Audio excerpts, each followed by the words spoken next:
Assalamualaikum warahmatullahi wabarakatuh. Perkenalkan, nama saya Wahyu M. Barokah dari kelas B2, kelas non reguler, dengan NIM 220600056, prodi PGSD angkatan tahun 2022. Halo, perkenalkan nami Abi Diana, NIM Abi 22060412. Perkenalkan, nama saya Anissa Aulia Septiani dengan NIM 220600063. Perkenalkan, nama saya Kinta Rizky Onanda dengan NIM 22060404. Perkenalkan, nama saya Tiara Lestari, NIM saya 220603410. Di sini saya dan teman-teman saya akan memberikan sebuah dokumenter bahasa Sunda mengenai perekonomian di orang Sunda. Selamat menikmati. Indonesia memiliki beragam kampung adat yang tersebar di wilayahnya. Setiap daerah memiliki keunikan kampung adatnya masing-masing, termasuk kampung yang ada di kota Cimahi, Jawa Barat ini. Kelompok kami sebagian datang ke kampung adat Cirende, yaitu adalah sebuah kampung dengan luas 64 hektar yang terbagi menjadi dua bagian, yaitu 60 hektar digunakan untuk pertanian dan 4 hektarnya untuk pemukiman. Kampung adat Cirende terletak di Kelurahan Lewi Gajah, Kecamatan Cimahi Selatan, terdiri dari 50 kepala keluarga atau 800 jiwa. Yang sebagian besar bermata pencariannya itu bertani ketela, dan ada juga yang berjualan tentunya.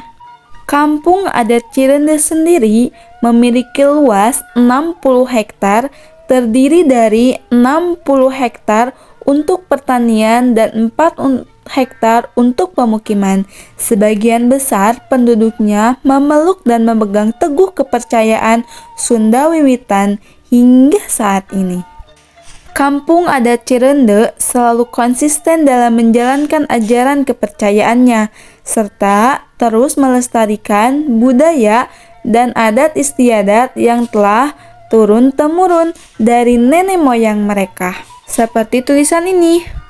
Masyarakat adat Cirende sangat memegang teguh kepercayaannya, kebudayaan, serta adat istiadat mereka. Mereka memiliki prinsip ngindung ka waktu mibapa ka zaman, yang artinya ngindung ka waktu ialah kita sebagai warga kampung adat memiliki cara, ciri, dan keyakinan masing-masing. Sedangkan mibapa ka zaman yaitu memiliki arti masyarakat kampung adat Cirende tidak melawan akan perubahan zaman, akan tetapi mengikuti seperti adanya teknologi televisi, alat komunikasi yang berupa handphone, dan penerangan tentunya agar bercahaya. Mengapa disebut kampung adat Cirende? Karena namanya itu berasal dari pohon rende, karena sebelumnya di kampung ini banyak sekali populasi pohon rende. Pohon rende itu sendiri ialah pohon untuk bahan obat herbal. Maka dari itu kampung ini disebut kampung Cirende. Kampung adat Cirende memiliki larangan seperti dia ini tidak menggunakan alas kaki hingga tak mengenakan pakaian berwarna merah. Hal itu dilakukan karena masyarakat adat Cirende percaya bahwa manusia dan alam merupakan suatu kesatuan. Makanya adat Cirende ini tidak memperbolehkan orang-orang yang ada di Cirende itu memakai alas kaki, agar manusia bisa merasakan sentuhan alam secara langsung katanya. Kampung adat Cirende juga terkenal dengan kearifan lokalnya, yakni rasi. Selain rasi, ciri khasnya dimiliki oleh masyarakat Cirende yaitu adalah kepercayaan mereka yakni memiliki pagedua Sunda Wiwitan. Kepopuleran kampung adat Cirende mengundang banyak pihak untuk memberdayakan dan mengembangkan kampung adat Cirende tentunya teman-teman. Dan apa makanan pokok kampung adat Cirende? Kampung adat Cirende itu menikmati makan siangnya berupa beras singkong atau yang tadi bisa disebut rasi. Nah, berdirinya kampung Cirende ini pada kepercayaan Sunda Wiwitan diperkirakan sudah ada sejak abad ke-16 atau sekitar 15 tahun yang lalu. Para sesepuh atau keluluhan yang ada diyakini sebagai sosok di balik layarnya kampung adat Cirende, diantaranya Eyang Nursalam, Eyang Ama, dan hingga Aki Madrais. Nah, ini salah satu makanan-makanan orang Cirende. Dan ini juga, Cirende juga ada online on shopnya. Nah, ini juga salah satu pencarian mata orang Sunda, adat Cirende ya teman-teman. Mari kita perhatikan video-video yang ada di Cirende selama kami observasi kemarin.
Nah, karena kita semua sudah membahas tentang adat Cirende, nah ini dari teman-teman saya. Warahmatullahi wabarakatuh. Singkuring di kelompok 5 sareng perencanaan singkuring bade ayeuna nepangkeun sareng ngobservasi mengenai mata pencaharian anu aya di Sunda adat di Kampung Cirende. Cara saka sapertos itu Pak manawi gitu aya teh kanggo sapertos pakaian anu ciri khas di Kampung Cirende teh gitu. Sapertos pakaianana kedah kumaha gitu atau nanti orang Cirende orang Sunda. oh masih Itu pasti pangsi, pangsi ikat sa adegan pameget. Kami kangge istri, kangge sinjang, kangge toro, kangge selenang. kita cirinya sami masih Yang serang kumaha aya adakna, cewek tapi hiji, cewek tapi itu sumping ngacirundu. Pas upacara adatna, pasti sabeda warga kangge upacara. Tapi hiji dengan 2 Agustus, Cirende dari sebuah upacara. tapi hiji di Agustus Mau hiji di satu itu dinten loh. Dari sumping kaping hiji, nangga mau kaping hiji mah pembukaan ini. Kami kaping 2 mah, itu kegiatannya langsung pentas seni, siang cewek dukung kaumi dari kami hijina mau kaping 3.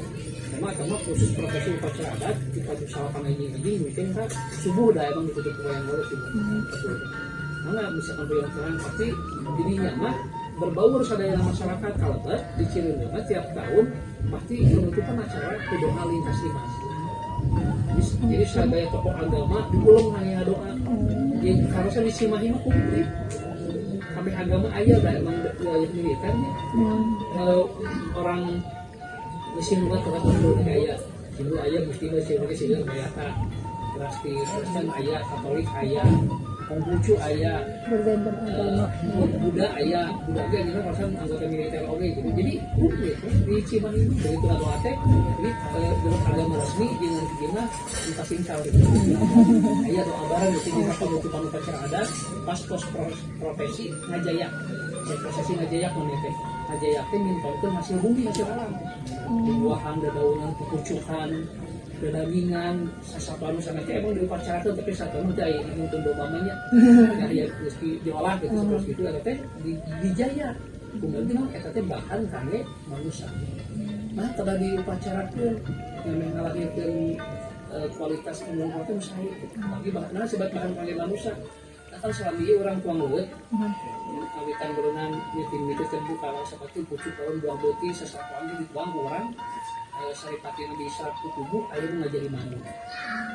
Mereka terikat hukum pernikahan mani indung jeung mani bapa ngahiji jadi urang. Di mana kan mani itu kan jadi urang. Kami aya salahnya tinggal ka anyana teh. Kalau kadang-kadang ayeuna mah orang ngomong ini kebaya, ada dasar nilainya, tapi sama inti di upacara adat mah emang tolong. Kami ayah pernikahan adat, istri pada nikah itu kayaknya nggak kabaya itu. berarti khusus kanggo angguan istri gitu nya Pak kanggo pemegatna nya pangsi pangitan sareng gitu Kalau sejam selenang pemegatnya pangsi, pastinya kan bukan nama kampret, nanti acuh nanti. Iya nanti hasilnya kompran, jadi kompran juga dia, nanti ikat kompret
Dari mata pencaharian di adat Sunda Cirende ini sanes ayeuna pertanian bae oge namun di Cirende juga Konon ayeuna mata pencaharian teruskeun.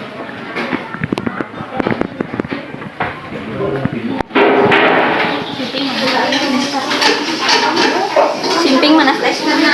Nggak ada. Kalau yang kayak gini mah ada nih. Kalau Ini apa ini? ini cireng kering. Kalau ini? Cirengnya nih. Eh, Papain. Cirengnya nih. Ayo gitu naon ini? Iya toh. Itu saroja. Saroja. Mana? Ini saroja.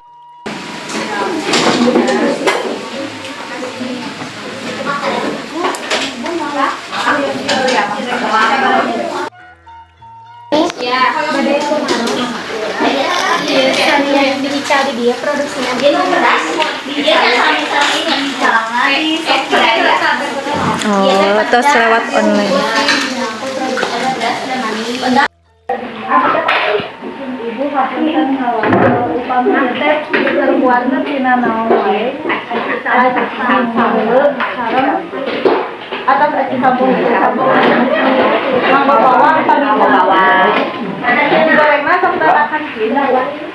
Digorengna dadakan kieu. Dua kali goreng. Kinten-kinten dia Ayo dengan kita goreng. Pabrik kaleng teh. Dengan kita Ditabung. Ini 15. Sanausna ieu bumbu apa itu Bu? Upami produksi akan 40 ah.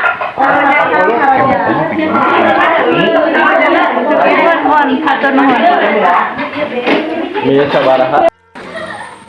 kami masuk naruh sekieu dari sana tidak sudah.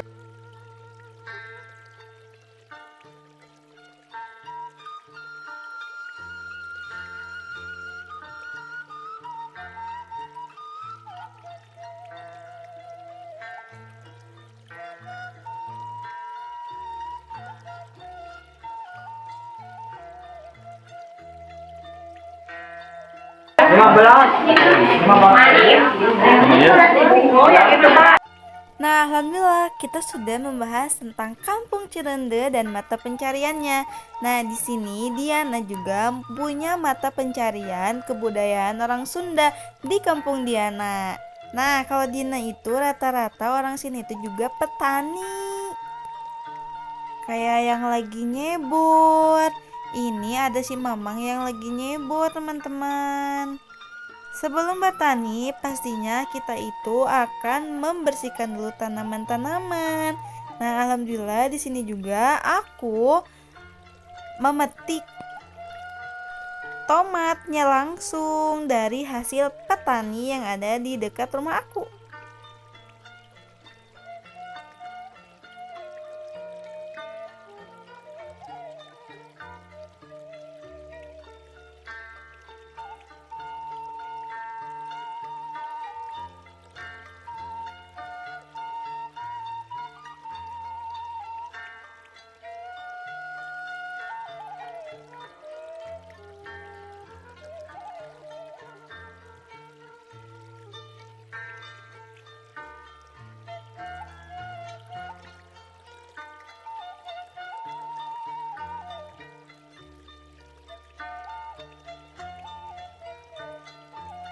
Nah, selanjutnya ada untuk menanam padi dari awal sampai akhirnya aku akan kasih videonya ya teman-teman. Sebelum menjadi padi sehijau ini dan setinggi ini ada beberapa proses tentunya.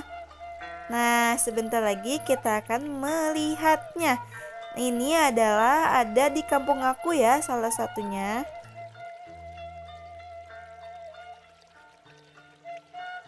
Nah, pada kesempatan kali ini saya akan menyampaikan tentang cara menanam padi ya teman-teman, dan obat-obatnya yang diperlukan selama menanam padi, dan juga saya akan menyampaikan usia yang diberikan. Oke, ini adalah tabur benih. Tabur benih ini akan saya lakukan pindah tanam ketika usia 17 sampai 21 hari. Kurang lebih seperti itu ya teman-teman. Nah, ini tergantung cuaca juga. Kalau cuaca musim hujan itu usia 17 sudah tidak apa-apa untuk ditanam. Jadi tidak ada masalah. Kurang lebihnya, nah segini ya teman-teman. Ini sudah bisa dilakukan untuk pindah tanam.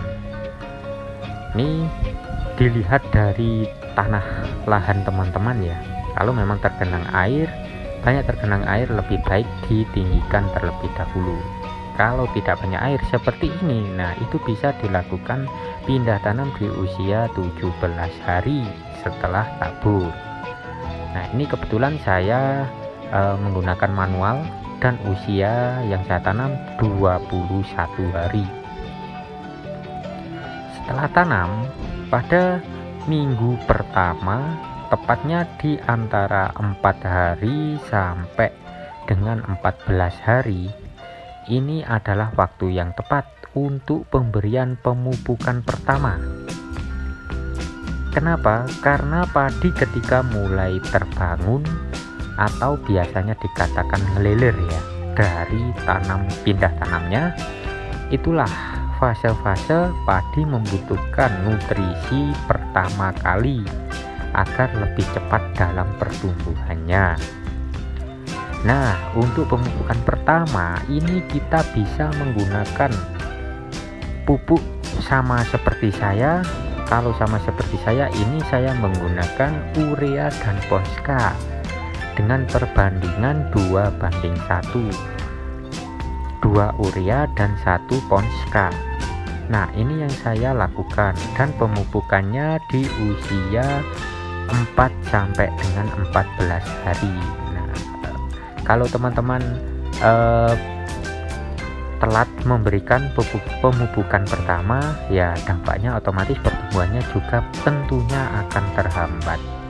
Nah, ini dia pupuk yang saya berikan atau yang saya gunakan. Mungkin kalau lahan teman-teman ada aseman, ya bisa menggunakan pupuk yang nitrogennya itu lebih sedikit. Kita hanya menyesuaikan ya teman-teman. Jadi usia yang ideal itu menurut saya ketika tanaman padi ini mulai terbangun atau mulai terlihat hidup ya, itu langsung kita pupuk. Nah, akan hasilnya lebih cepat dan luar biasa. Oke, kebetulan ini tadi malam hujan, ini langsung saya lakukan pemupukan. Dan di usia memasuki minggu ketiga, itu nutrisi tambahan kita lakukan dengan cara kita spray. Setelah diberi pupuk akar di minggu ketiga, itu lebih baik menggunakan pupuk spray atau pupuk daun. Ini teman-teman menyesuaikan ya dengan kondisi tanaman teman-teman. Kebetulan saya ini menggunakan Ultradap karena memang ingin mempercepat dan memperbanyak pertumbuhan anakannya ya, anakan padi agar lebih cepat. Jadi saya menggunakan Ultradap. Mungkin kalau untuk penghijauan lagi, penggemukan, itu teman-teman bisa menggunakan pupuk daun merek dagang yang lain, ya bebas. Nah, apakah perlu ditambah insektisida atau fungisida? Kalau memang diperlukan, itu juga tidak apa-apa ya teman-teman, bisa dicampurkan. Nah, ini saya memberikan 2 pupuk kimia dan organik ya, Ultradap sama BSB ini ya, bakteri fotosintesis, di usia tanaman padi menginjak di minggu ketiga.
teman-teman bisa mundur sedikit ya, jadi di usia 40 lebih agar bisa sampai panen nutrisinya terjaga. Tapi kalau teman-teman mampu menanam padi yang lebih cepat, mungkin 90 hari sudah bisa panen seperti jenis 32, itu dilakukan sedikit lebih awal itu bisa testing padi. Jadi menyesuaikan ya teman-teman. Pupuk yang saya gunakan perbandingan 1:1 fosfa dan urea dengan dosis yang lebih sedikit daripada pemupukan yang pertama. Karena apa? Karena memang menyesuaikan. Nah, kalau semakin banyak bisa semakin baik.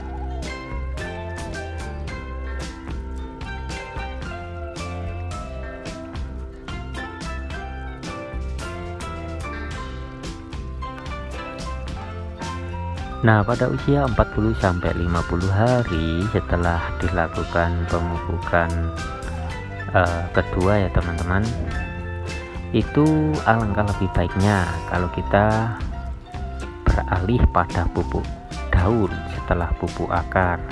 Nah, ini lebih baik juga diberikan tambahan insektisida dan fungisida, tergantung kebutuhan tanaman padi teman-teman. Kalau memang ada banyak gangguan dari serangga, mungkin lebih baik diberikan insektisida dan juga pupuk daun agar nutrisinya juga semakin lengkap. Akan tetapi kalau untuk perlindungan dari jenis jamur-jamuran itu lebih baik diperbanyak fungisidanya.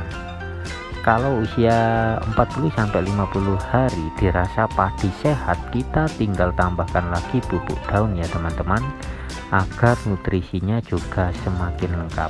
Apalagi tanaman padi yang usianya panjang seperti yang saya tanam ini adalah padi logawa, jadi sangat membutuhkan nutrisi dengan jangka waktu yang lebih panjang lagi.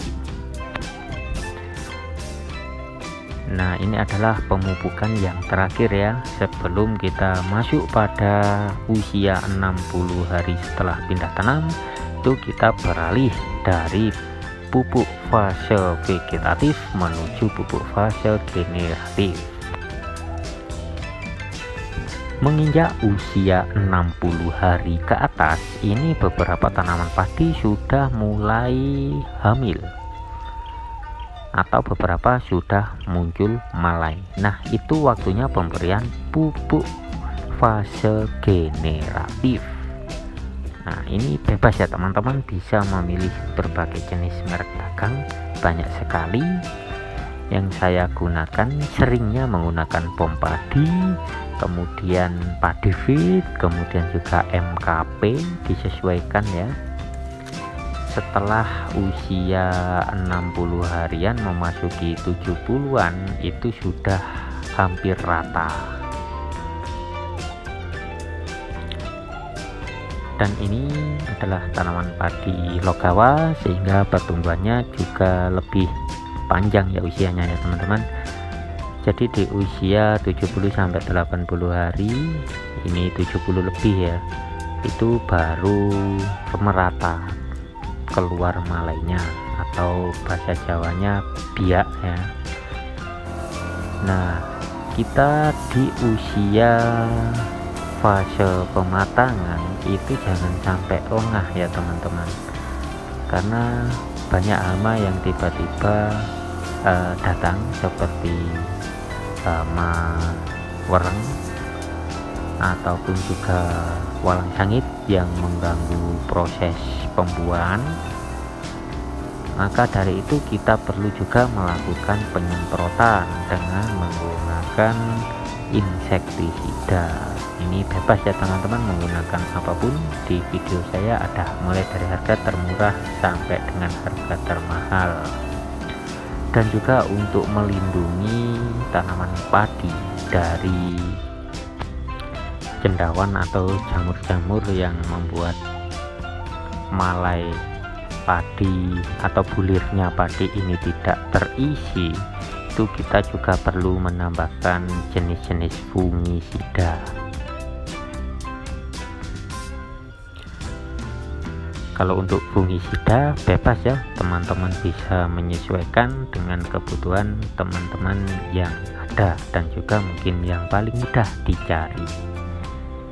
Nah, kalau sudah seperti ini otomatis tanaman akan aman ya teman-teman, dan tinggal menunggu hasil panennya. Nah, ini adalah usia mendekati panen ya teman-teman, sudah tidak ada perlakuan khusus lagi. Nah, ini aman. Kalau padi logawa itu di usia 80 lebih ya, sampai dengan 105 hari sampai 115 hari nanti baru bisa dipanen. Keunggulannya sudah saya sampaikan pada video sebelumnya, yaitu tahan rebah, kuat ya, ini paling kuat. Jadi kita tidak khawatir dengan pemberian pupuk yang sangat banyak, dan kita juga tidak perlu khawatir dengan hasilnya. Ini bisa teman-teman lihat sendiri ya. Namun usianya sangat panjang. Ini usianya sudah 100 lebih, masih belum menguning sempurna ya.